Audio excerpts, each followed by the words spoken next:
China has criticized a plan by Australia to buy at least 3 nuclear-powered submarines from the U.S. and the U.K.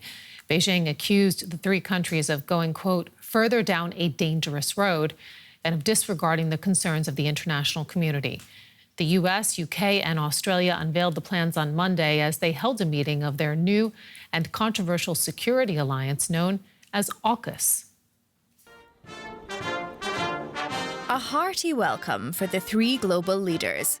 They've come together to announce not just a major arms deal, but a historic strategic partnership. The AUKUS agreement we confirm here in San Diego represents the biggest single investment in Australia's defence capability in all of our history. Australia will buy as many as 5 of these nuclear-powered submarines and later build a new one themselves, based on a British design with US technology. It's a long-term upgrade that will make Australia a full partner in fielding top-secret US nuclear technology previously only shared with the UK. Forging this new partnership, we're showing again how democracies can deliver our own security and prosperity, and not just for us, but for the entire world. AUKUS is an attempt to counter growing Chinese military power, which includes Beijing's construction of a sophisticated naval fleet. Britain is also beefing up its military capabilities. It is more important than ever that we strengthen the resilience of our own countries. That's why the UK is today announcing a significant uplift in our defence budget. We're providing an extra £5 billion over the next 2 years. Australia isn't getting nuclear weapons, but the nuclear propulsion of the new submarine fleet will add substantial strength to the Western alliance. And Bates Gill is Executive Director for China Analysis at the Asia Society Policy Institute. He explained how this new cooperation between Australia, the UK and the US could counter Chinese influence. It's a major step forward, I would say, certainly for the military technical cooperation across these 3 powers. The issue here is that it's going to take many years for it to be fully in place.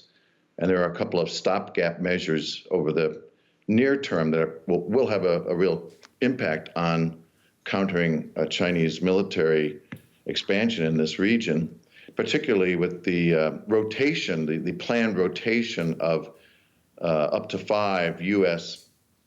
nuclear submarines, which will be based here in Australia. Remind us of how China has been acting in the region recently.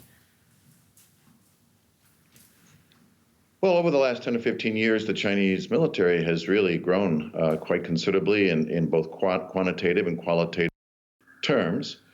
We see, a lot more presence of the Chinese military in asserting its claims, for example, in the South China Sea, and of course, increasingly assertive and aggressive even in its military activities toward Taiwan.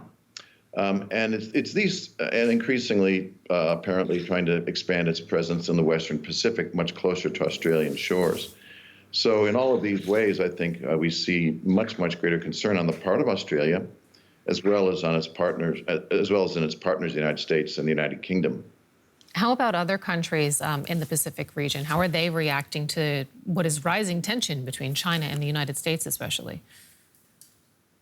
Well, it's a mixed picture, I would say. I mean, I think obviously the countries of Southeast Asia, for example, don't want to be forced to choose between the economic benefit they gain in their relationship with China on the one hand versus the sort of security benefits they can gain from American power in the region. But I think they're increasingly seeing that this is going to be a difficult set of tensions over time, and the last thing they want to do is be caught in the middle of it. So I think there's increased anxiety across the region about the direction in U.S.-China relations right now.